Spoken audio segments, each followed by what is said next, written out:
विषमपोषी एवं मृतोपजीवी पोषण। इस वीडियो में हम सीखेंगे परपोषी, मृतोपजीवी, सहजीवी। कल शाम को कितनी तेज बारिश हुई ना संपर्क दीदी। हाँ दीदी, अच्छा हुआ हम समय पर स्कूल से घर पहुंच गए थे, नहीं तो पक्का भीग जाते।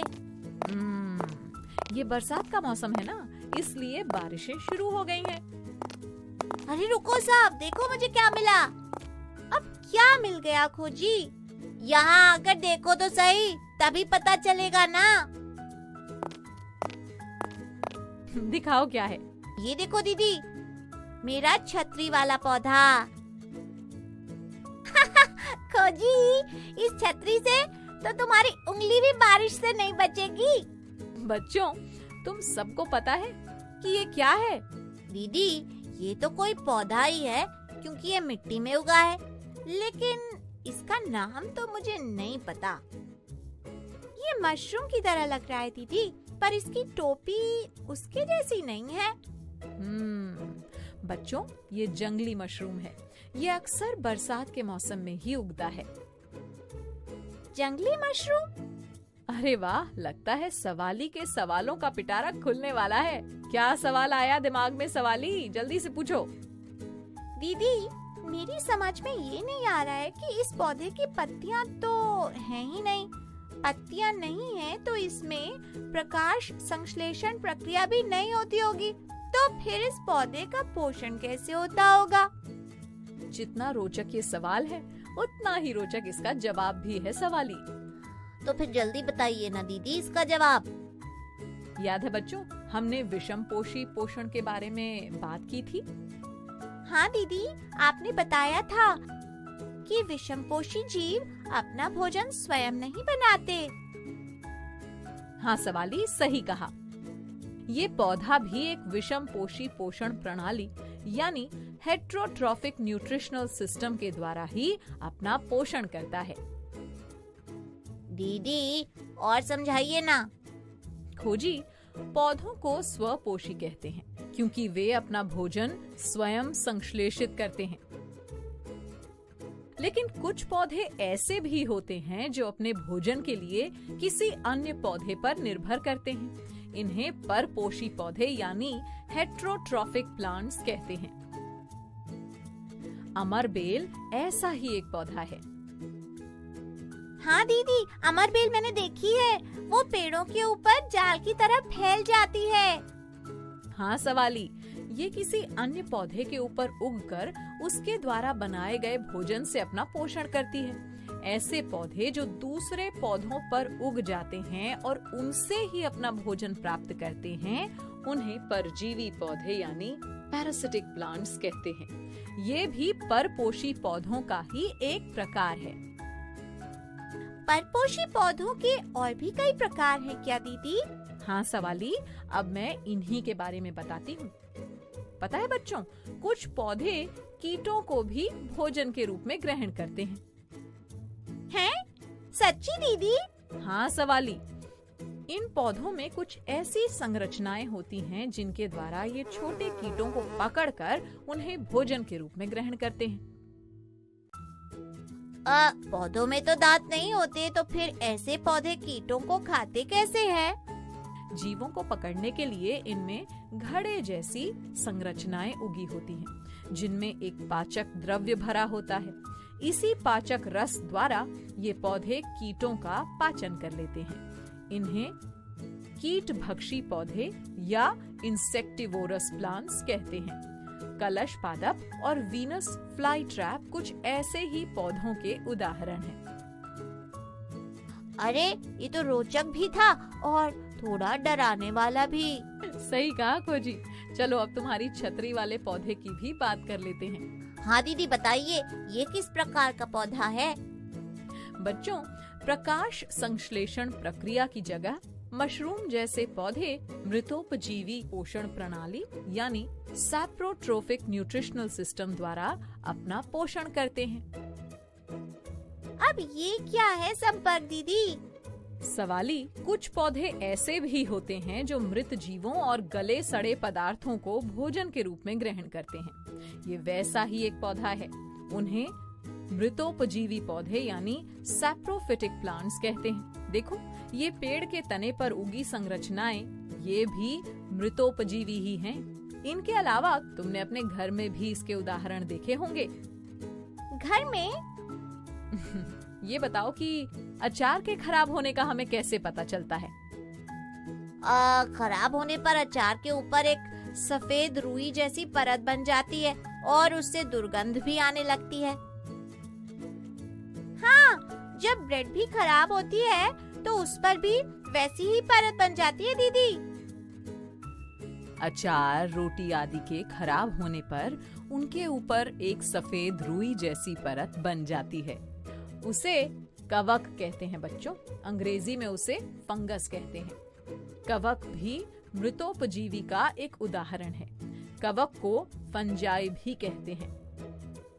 इसका मतलब कि कवक खराब हुई चीजों से भोजन प्राप्त करती है। हाँ खोजी, कवक के बीजाणु हवा में उड़ते रहते हैं। किसी सड़ने वाले नम या उष्ण उत्पाद पर बैठकर ये अंकुरित हो जाते हैं और नए कवक को जन्म देते हैं। फिर ये वस्तुओं पर कुछ पाचक रस फैलाकर उन्हें विलयन के रूप में बदल देते हैं और फिर उस विलयन को भोजन के रूप में ग्रहण करते हैं। हमारे आसपास तो बहुत कुछ होता रहता है। एक और मजेदार बात बताती हूँ। जानते हो, कुछ पौधे ऐसे भी होते हैं जो अपना आवास और पोषक तत्व एक दूसरे के साथ बांटते हैं। इनके इस संबंध को सहजीवी संबंध यानी सिम्बायोसिस कहते हैं। पता है बच्चों, सहजीवी दो शब्दों से मिलकर बना है।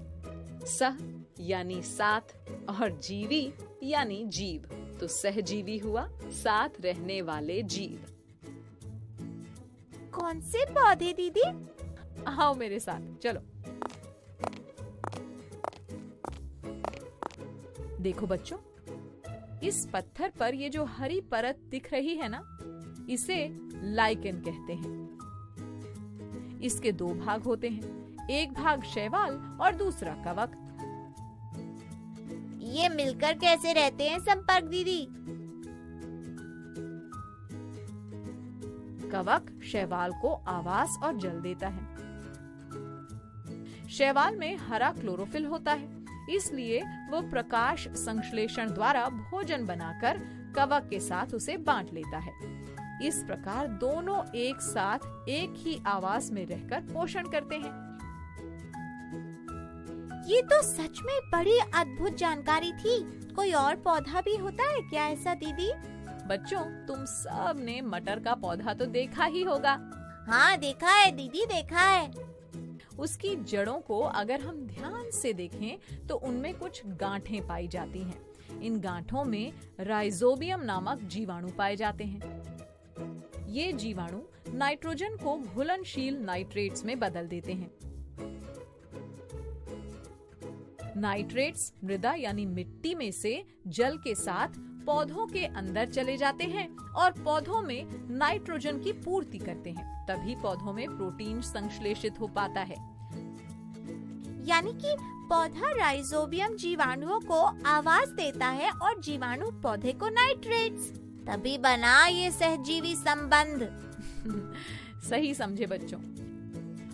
ये जीवाणु मिट्टी में पोषकों की पुनः पूर्ति कर देते हैं। इसीलिए दाल के पौधों को नाइट्रोजनी उर्वरक देने की आवश्यकता भी नहीं पड़ती। तो अब मैं कुछ सवाल पूछ लूं तुम सबसे? हाँ हाँ दीदी पूछिए। सवाली, पहले तुम बताओ कि कौन से पौधे परजीवी कहलाते हैं? ऐसे पौधे जो किसी अन्य पौधे पर उगकर उसके बनाए भोजन से अपना पोषण करते हैं, उन्हें परजीवी कहते हैं दीदी। बिल्कुल सही, शाबाश। अच्छा, अब ये बताओ कि मृतोपजीवी पौधे किन्हें कहते हैं? मृत यानी मरा हुआ। जो पौधे मृत और गले सड़े पदार्थों को अपने भोजन के रूप में ग्रहण करते हैं ना, उन्हें मृतोपजीवी पौधे कहते हैं दीदी। शाबाश खोजी। अच्छा, तो ये बताओ कि राइजोबियम जीवाणुओं का हमारे भोजन में पाए जाने वाले पोषक तत्वों से क्या संबंध है? ये तो नहीं पता दीदी। कोई बात नहीं, मैं बता देती हूँ। बच्चों, इन जीवाणुओं के कारण ही पौधों में नाइट्रोजन की पूर्ति होती है, जो पौधों में प्रोटीन के संश्लेषण में सहायक होती है। दालों के पौधों की गांठों में ये जीवाणु पाए जाते हैं, इसीलिए दालों में अधिकतम मात्रा में प्रोटीन पाया जाता है। समझ गए ना?